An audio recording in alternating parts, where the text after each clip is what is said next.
Do you always procrastinate and say you'll do it later, and then it causes a lot of anxiety? We're going to talk all about it. Stay tuned. That's what's up next.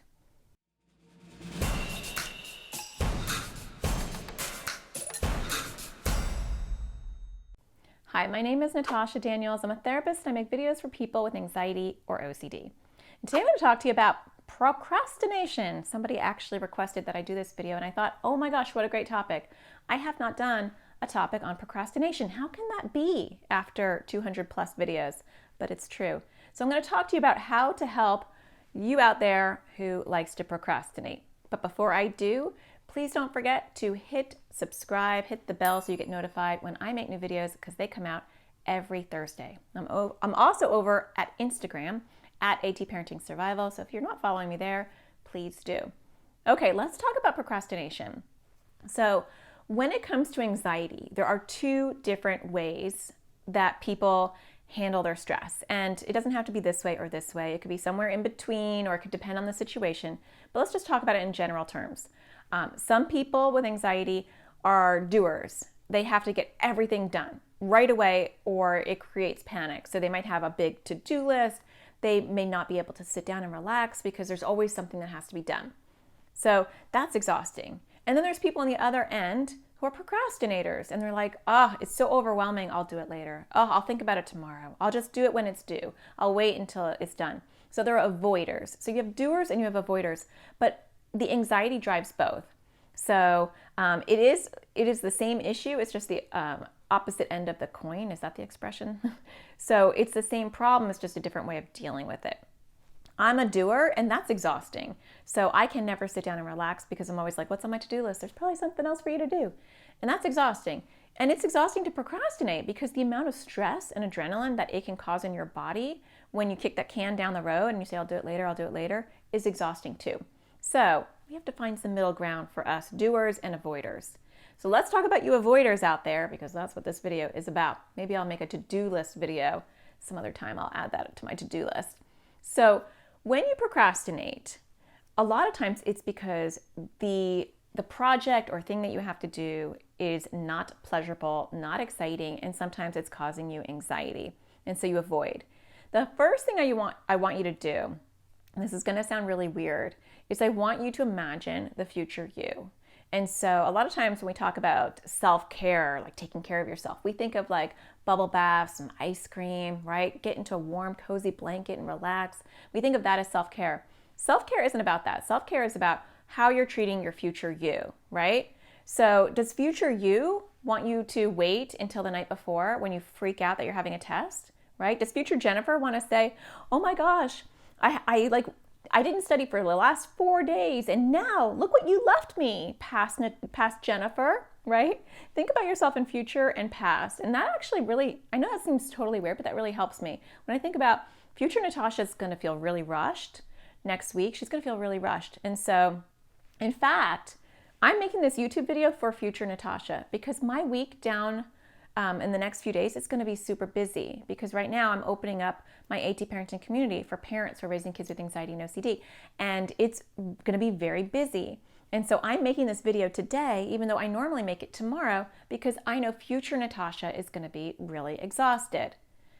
What about your future, whatever your name is?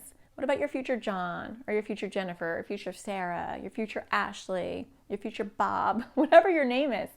So start thinking about that. And that's just a philosophical thing, right? So thinking about ahead and how it's going to look is important. The other thing is a lot of times with procrastination, the reason why we're procrastinating is because the thing at hand seems too big. So, I have this huge project I have to do. It seems too big. Or I have to study for this huge exam. I don't want to. So breaking it out into small bite-sized pieces is very helpful.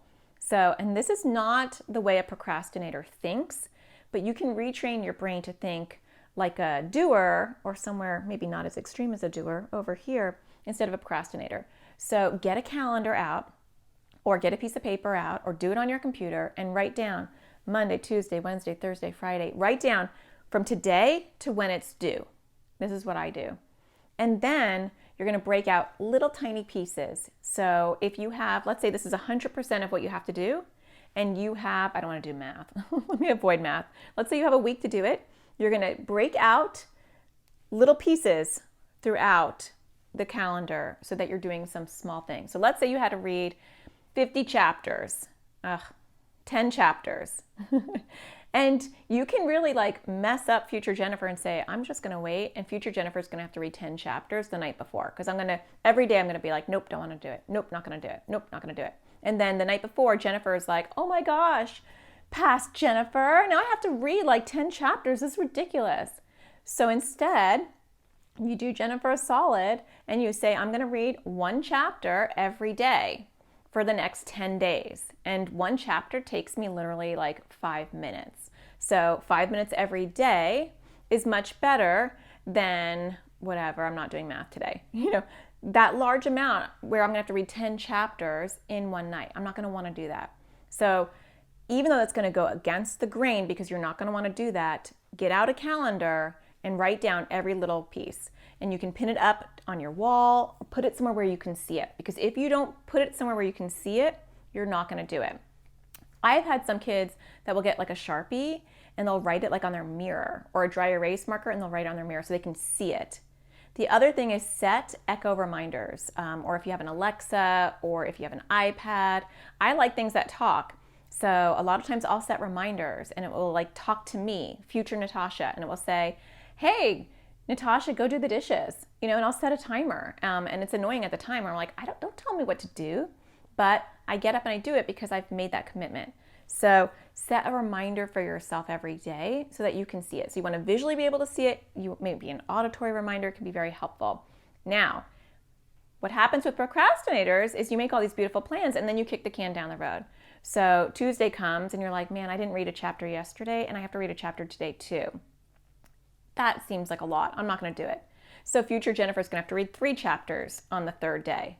Don't do that, right? You have to catch up because otherwise you're going to be like, you're going to be going down and eventually you're just not going to do it at all.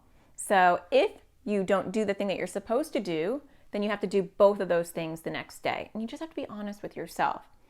You want to stick with it. And the other thing that I like to do, which is totally weird, and this is my last tip for today, is I like to reward myself. So can you come up with a reward that you will do after you do the thing that you don't want to do? And that's like stacking. It's like stacking a reinforcer or something that is really good after you do what you need to do. So with me, I'm an old fart, right? So if I do all the things I had to do that day, then my reward is I get cozy in my bed and I watch Netflix, I watch my favorite shows, but I won't allow myself to sit there and do any of that until my to-do list is done. So if you have that calendar and you have that presentation or that project, or you have to call that person that you don't want to call, or you have to do this annoying task that makes you anxious, if you check that off, then you allow yourself to do the thing that you want to do that day, but you do not allow yourself to do all those warm, cozy, delicious, or relaxing things until you do that one thing that you have to do that day. And a lot of this is willpower.